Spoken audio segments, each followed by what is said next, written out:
नमस्कार दोस्तों, मैं Dharmendra Verma online study with DK में आपका बहुत बहुत स्वागत करता हूं। जैसे मात्र 10 से 11 प्रश्न आपको इस वीडियो के माध्यम से मिलेंगे हिंदी के, लेकिन ये प्रश्न इस प्रकार से रखे गए हैं कि हर एक प्रश्न की अच्छे से व्याख्या की है, यानी कि जो प्रश्न है उसकी सारी डिटेल में आपको इस वीडियो के माध्यम से दूंगा, एक डेमो क्लास के माध्यम से। यदि इस वीडियो में अच्छा रिस्पॉन्स मिला, यानी कि वीडियो अच्छा चला, मुझे लगा कि नहीं यार ये वीडियो आगे भी करना चाहिए, तो इस प्रश्नों की संख्या में 30 से लगाकर 50 तक कर सकता हूँ एक वीडियो में, है ना। यहाँ पर आपको कितने प्रश्न मिलेंगे? लगभग 11 प्रश्न मिलेंगे और हर एक प्रश्न की व्याख्या की है, तो स्किप नहीं करना है, वीडियो को पूरा देखना है। अंत में हमें जरूर बताना है कि वीडियो आपको कैसा लगा, कमेंट्स के माध्यम से जरूर बताएगा। तो पहला प्रश्न यहाँ पर पूछा गया है कि भाषा की सबसे छोटी इकाई है। देखिए यहाँ पर भाषा की सबसे छोटी इकाई पूछा गया। यदि सीधा सीधा यहाँ पर पूछे तो हमें आंसर क्या देना है, और यदि और एक और प्रकार से प्रश्न पूछा जाता है, पहले इसके आंसर की तरफ चलते हुए, शब्द है, व्यंजन है, स्वर है या फिर वर्ण है। तो यदि भाषा की सबसे छोटी इकाई पूछे तो आपका करेक्ट आंसर क्या होना चाहिए भैया? वर्ण होगा, है ना। ये लिखित रूप में होता है। क्या होता है भैया? लिखित रूप में। वैसे यहां पर मैंने समझाया तो यहीं पर आपको मैं बता देता हूं। यदि आपसे पूछे कि लिखित रूप में भाषा की सबसे छोटी इकाई क्या है, या फिर सीधा सीधा आपसे पूछे कि भाषा की सबसे छोटी इकाई क्या है, वो तो वर्ण है। लेकिन उच्चारित रूप में या फिर मौखिक रूप में पूछ ले कि भाषा की सबसे छोटी इकाई कौन सी है, तो वो कौन सी होगी? आपकी ध्वनि होगी, याद रखिएगा, इंपोर्टेंट है। और भाषा की सबसे छोटी सार्थक इकाई के बारे में पूछ ले तो वो कौन सी होगी? आपकी शब्द होगी, है ना। तो तीनों को ध्यान में रखिएगा, तीनों के तीनों इंपोर्टेंट पॉइंट है ना। दूसरा प्रश्न, संस्कृत के ऐसे शब्द जिन्हें हम ज्यों का त्यों प्रयोग में लाते हैं उसे क्या कहते हैं, या फिर वो क्या कहलाते हैं? तत्सम, तद्भव, देशज या फिर विदेशज, क्या कहलाते हैं? सरल सा प्रश्न है, मुझे लगता है सभी इसका आंसर दे देंगे। आप सभी को आंसर भी देना है साथ में, है ना। क्या होगा इसका करेक्ट आंसर भैया? संस्कृत के ऐसे शब्द जिन्हें हम ज्यों का त्यों प्रयोग में लाते हैं, ऐसे शब्द को क्या कहा जाता है भैया? तत्सम शब्द कहा जाता है। एक एक करके सारी डिटेल यहाँ पर रखिए ना, कि चारों विकल्पों को मैं एक एक करके आपको समझाऊंगा, तो अच्छे से समझना है ना। तो यहाँ पर देखिए, तत्सम शब्द किसे कहते हैं? संस्कृत के ऐसे शब्द जिन्हें हम, एक मिनट, हाँ, संस्कृत के ऐसे शब्द जिन्हें हम ज्यों का त्यों प्रयोग में लाते हैं उसे क्या कहते हैं भैया? तत्सम शब्द कहते हैं। जब मैं आपको इनको समझा दूंगा उसके बाद में जो इनके शब्द होते हैं, जैसे तत्सम शब्द किसे कहते हैं ये तो मैं आपको बता ही रहा हूं। इनके जो शब्द हैं वो मैं एक ही फोटो में आपको बता दूंगा, आगे इसके बारे में जिक्र करेंगे। देखिए, तत्सम शब्द के बारे में आपको बता चुका, लेकिन आपसे ये पूछ ले जो शब्द संस्कृत में आए हैं लेकिन हिंदी में उनका रूप बदल गया हो, ऐसे शब्द क्या कहते हैं? ऐसे शब्द को तद्भव शब्द कहते हैं। यहाँ पर उदाहरण में आगे आपको प्रस्तुत करूंगा, है ना। देशज शब्द किसे कहते हैं भैया? देशज शब्द की उत्पत्ति, यदि सीधा सीधा पूछ ले कि देशज शब्द की उत्पत्ति किसके योग से हुई है, तो देश प्लस जा के योग से हुई, जिसका अर्थ होता है देश में जन्मा। यानी कि देशज शब्दों का इस्तेमाल आम बोलचाल की भाषा में किया जाता है। आप तत्सम शब्द समझ गए, तद्भव शब्द और देशज शब्द। अब आता है एक विदेशज शब्द, जो कि देशज शब्द का उल्टा यानी कि इसका विपरीत है। यानी कि विदेशज शब्द क्या होता है? जो शब्द किसी विदेशी भाषा से लिए गए हों उसे क्या कहते हैं भैया? विदेशज शब्द कहते हैं। और विदेशज शब्द की उत्पत्ति के बारे में पूछे तो विदेश प्लस जा होगा, जिसका मतलब होता है विदेश में जन्मा। यहाँ पर देखिए, इसका मतलब होता है, देशज का शब्द होता है, अर्थ होता है देश में जन्मा, और विदेशज का मतलब होता है विदेश में जन्मा। ये आपको ध्यान में रखना है। अब हम इनके उदाहरण की बात करेंगे एक फोटो के माध्यम से। यहाँ पर देखिए, एक साथ मैंने रखा है, यहाँ पर अलग अलग आपको दिखता है, लेकिन यहाँ पर फोटो के माध्यम से आपको बताया भैया तत्सम शब्द में, तद्भव शब्द में, देश शब्द और विदेश शब्द के उदाहरण क्या है। तो यहाँ पर तत्सम शब्द की हम बात करें तो देखिए, अग्रि होता है, और इसी का तद्भव शब्द क्या होता है? आग होता है ना। यहाँ पर तत्सम शब्द की हम बात कर ले तो अग्नि, वायु, माता, पिता और अश्रु, ये सभी के सभी किसके उदाहरण है भैया? तत्सम शब्द के हैं। तद्भव शब्द में कौन कौन से आएंगे भैया? आग, आंचल, आंसू, खेती और काम, ये सभी के सभी तद्भव शब्द के उदाहरण है। देश शब्द की हम बात करें, कटोरा, खिचड़ी, खिड़की, खिचड़ी, लोटा और लड़का, ये सभी के सभी देश शब्द में आते हैं। विदेश शब्द की हम बात करें तो अजीब, अमीर, आवाज, आईना और चरखा। प्रश्न इस प्रकार से पूछा जाता है कि भाई कटोरा किस शब्द में आता है या फिर किस शब्द का है, तो आपको पता होना चाहिए भैया देश शब्द का उदाहरण है, या फिर आईना किस शब्द का उदाहरण है, ये पूछा जाता है तो आपको पता होना चाहिए विदेश शब्द का है। आंसू के बारे में पूछ ले कि किस शब्द का उदाहरण है, तत्सम शब्द का है। तो इस प्रकार से इन प्रश्नों को पूछा जाता है। तो ये दूसरा प्रश्न आपका कंप्लीट हो गया। तीसरे प्रश्न की ओर चलते हैं, और अगला प्रश्न है अलमारी शब्द है भैया किसका शब्द है? ये अरबी से लिया गया, फारसी से, पुर्तगाली से या फिर परसों से? है ना, परतों से। इन पे जितने भी शब्द हैं वो एक एक करके बताएंगे। सबसे पहले आंसर जान लेते हैं। अलमारी जो शब्द है वो किसका रूप है? अरबी, फारसी, पुर्तगाली या फिर पश्तो का? यदि इस प्रकार से प्रश्न पूछे और आते ही हैं तो याद रखिएगा ये पुर्तगाली शब्द है। जो अलमारी शब्द है किसका है भैया? पुर्तगाली का है ना, तो याद रखिएगा तीसरा वाला विकल्प आपका सही होगा। अब यहाँ पर देख लेते हैं भैया कि अरबी में कौन कौन से शब्द हैं, फारसी में कौन कौन से हैं, उसके बाद में पुर्तगाली, तुर्की और पश्तो के बारे में बात करेंगे, है ना। एक एक करके बात करते हैं। पहले अरबी की बात कर लेते हैं। तो देखिए अरबी में आपके बहुत सारे हैं, यहाँ पर एक एक करके मैं बता देता हूँ जल्दी जल्दी, है ना। इसका स्क्रीनशॉट ले लीजिएगा, जब भी आपको समय मिले पढ़ लीजिएगा, है ना। अजब, अजीब, अदालत, अक्ल, है ना, अल्लाह, आदमी, इज्जत, इलाज, ईमान, उम्र, एहसान, औरत, कमाल, कर्ज, किस्मत, किताब, कुर्सी, ख्याल, किस्म, जुलूस, जलसा, जवाब, जहाज, जिक्र, तमाम, तकदीर, तारीख, तकिया, तरक्की, दवा, दिमाग, दुनिया, नतीजा, नहर, नकल, फिक्र, फैसला, बहस, मुहावरा, मजबूर, मुकदमा, मुश्किल, मौसम, मुसाफिर, राय, लिफाफा, बारिश, शराब, हक, हजम, हिम्मत, हुक्म, हैजा, हकीम, हौसला और शाम, है ना।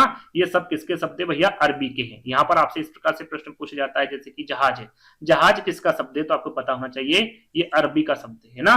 फारसी के शब्द कौन कौन से भैया?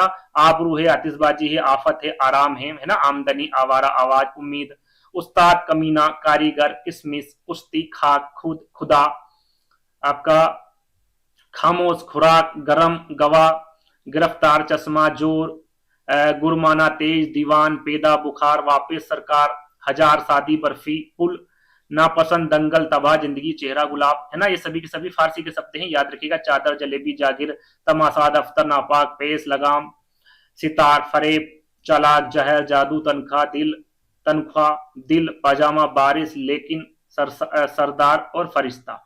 ये सभी के सभी जो मैंने आपको यहाँ पर नाम बताए, जैसे कि यहाँ पर पूछ लिया भाई नापाक किसका शब्द है, तो आपको पता होना चाहिए ये फारसी का शब्द है।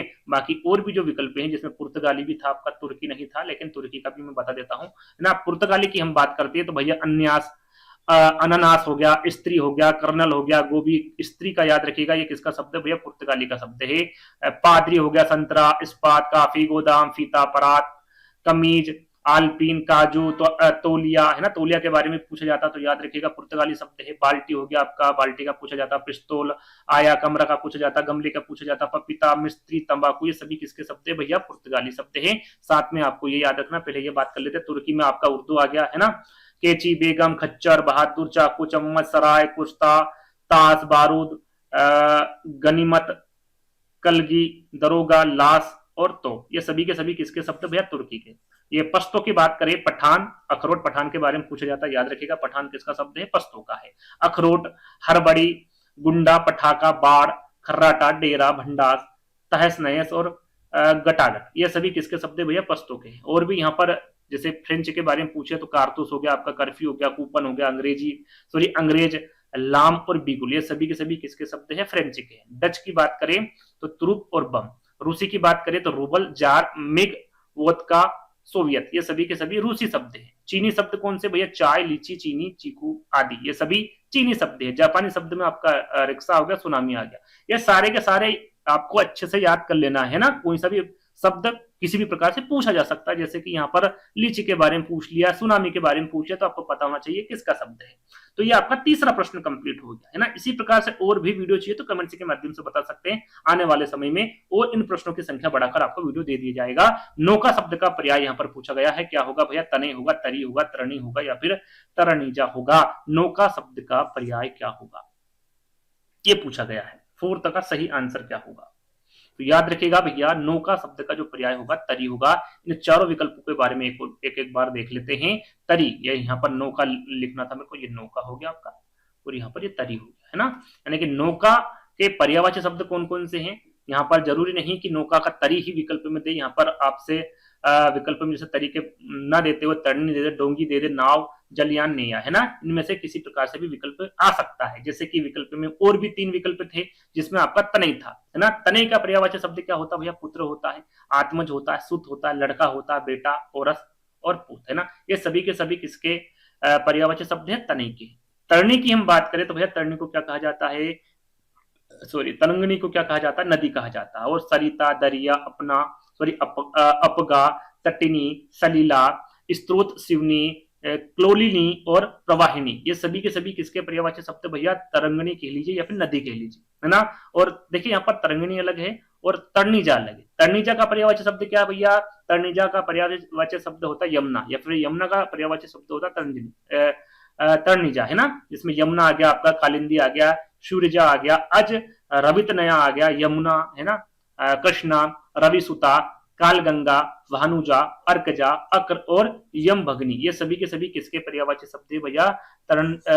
तरनिजा के पर्यायवाची शब्द हैं। तो याद रखिएगा, नौका, तनई, तरंगनी और तरणिजा, इन सभी के पर्यायवाची शब्द स्क्रीनशॉट ले लीजिएगा और अच्छे से पढ़ लीजिएगा, है ना। यह आपका चौथा प्रश्न समाप्त हो गया। पांचवा प्रश्न है, साक्षर शब्द का विलोम क्या है भैया? साक्षर शब्द का विलोम शब्द पूछा गया है। अशिक्षित होगा, अनपढ़ होगा, सुरक्षर होगा या फिर निरक्षर होगा। ये प्रश्न के बाद में कुछ लगभग मैं 20 का आपको विलोम शब्द बताऊंगा, उनको याद कर लीजिएगा, इंपोर्टेंट रहेंगे आपकी परीक्षा की दृष्टि से। तो साक्षर शब्द का विलोम शब्द पूछा गया है, तो याद रखिएगा, साक्षर का होता है निरक्षर। क्या होता है भैया?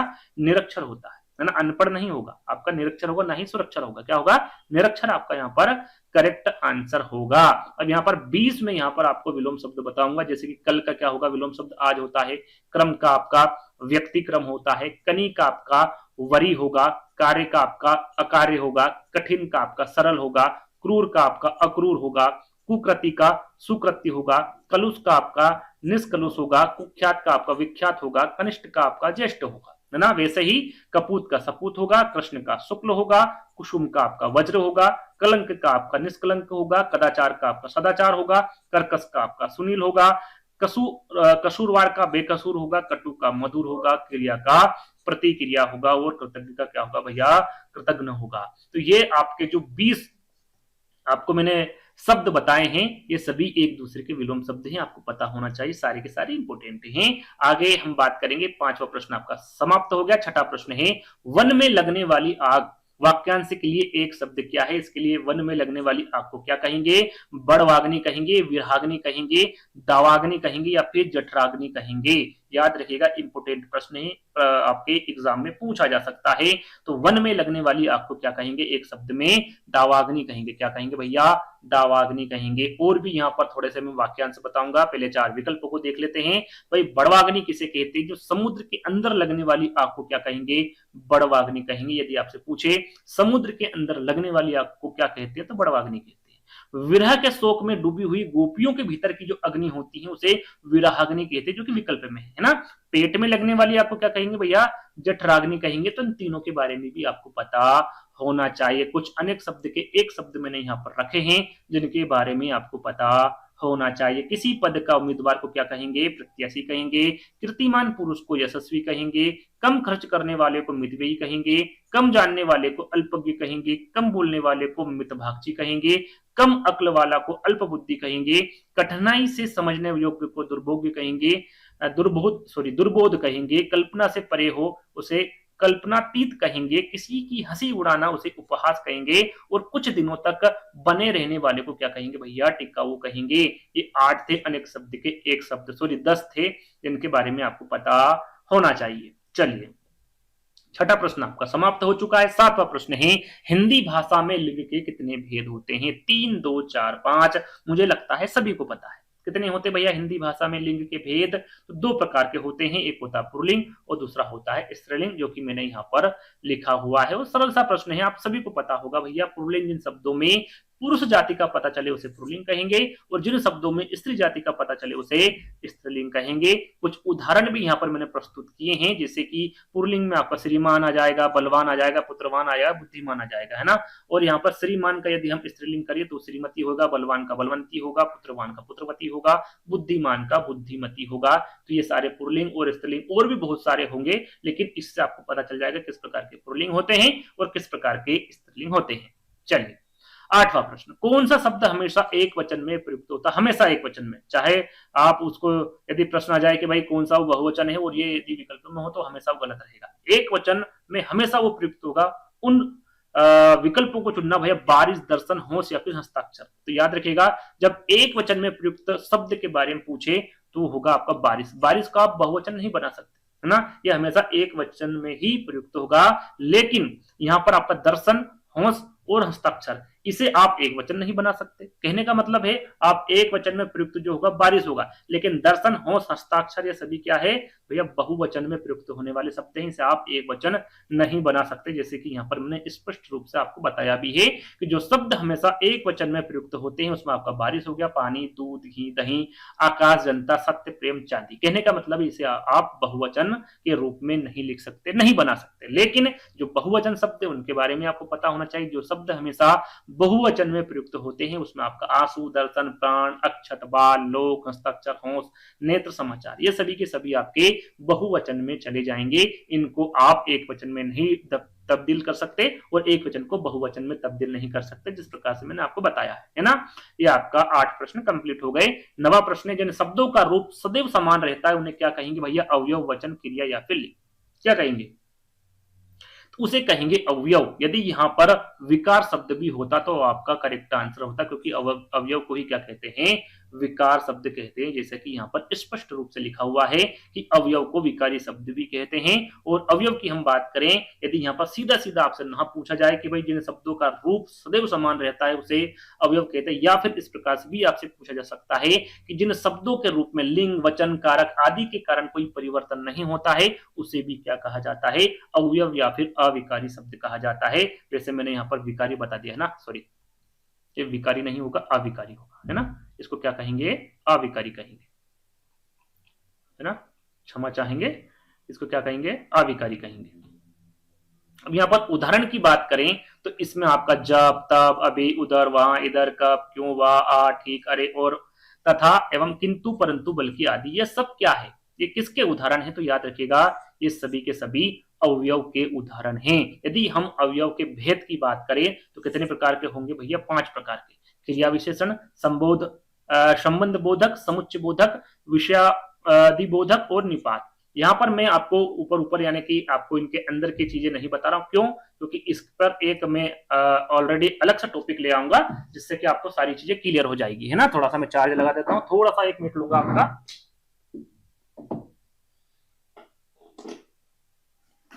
चलिए, तो ये जो 5 प्रकार है इनको मैं एक एक करके आपको किसी वीडियो में अलग से समझा दूंगा, है ना। तो यहाँ पर जो आंसर मैं आपको बता चुका हूं, है ना। यहाँ पर ये याद रखिएगा कि अवयव के कितने भेद होते हैं? 5 होते हैं। और 10वें प्रश्न को चलेंगे भैया, उपसर्ग का प्रयोग कहाँ होता है?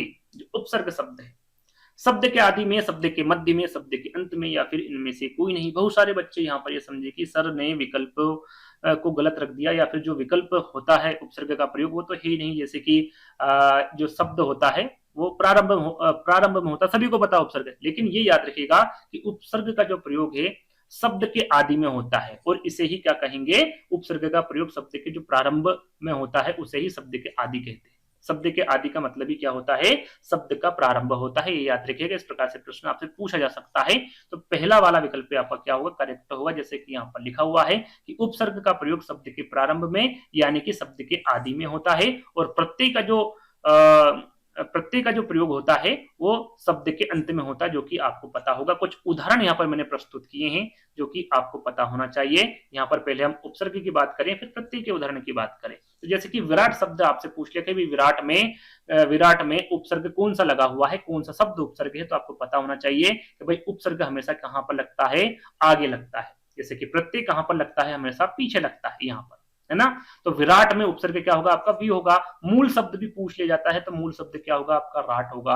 असंख्य में आपका अ उपसर्ग होगा, आपका संख्य मूल शब्द होगा। प्रसिद्धि में आपका प्र उपसर्ग लगा हुआ है। समर्पित में आपका सम लगा हुआ है। आकर्षित में आपका आ लगा हुआ है। उपकरण में आपका उप लगा हुआ है। प्रकाशित में प्र लगा हुआ है।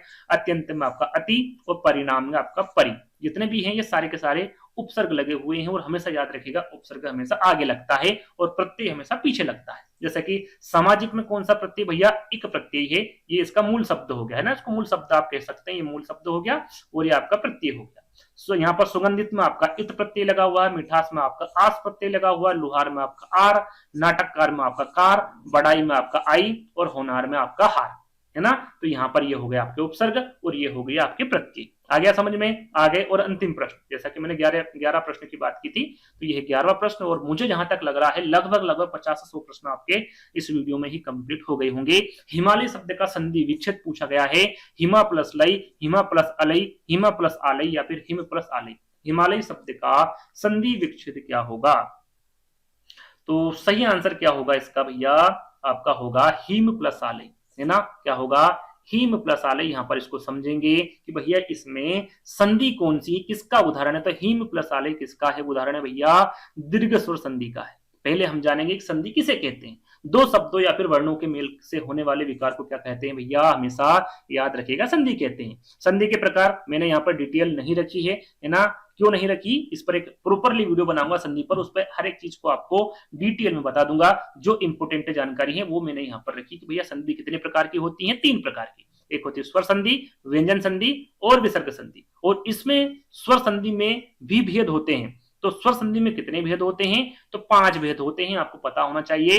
दीर्घ स्वर संधि जो कि हमने प्रश्न में भी जाना, गुण स्वर संधि, वृद्धि स्वर संधि, यण स्वर संधि और अयादी स्वर संधि, है ना? ये कितने भेद हो गए आपके? 5 भेद हो गए। तो इन 5 भेद के बारे में भी आपको पता होना चाहिए। तो ये आपके 11 प्रश्न यहाँ पर कंप्लीट हो गए। ये एक डेमो क्लास दे रहा हूं मैं आपको। यदि इसमें अच्छा रिस्पॉन्स मिला तो आगे भी इसी प्रकार से वीडियो बनाऊंगा, हर एक प्रश्न की आपको डिटेल दूंगा, ये मेरा वादा है। लेकिन आपको करना क्या है? वीडियो को लाइक करना है, चैनल को सब्सक्राइब कर लेना है और कमेंट करके जरूर बताना है कि वीडियो आपको कैसा लगा, है ना? तो जल्द ही दोस्तों एक नई वीडियो के साथ मिलेंगे। जब तक के लिए धन्यवाद।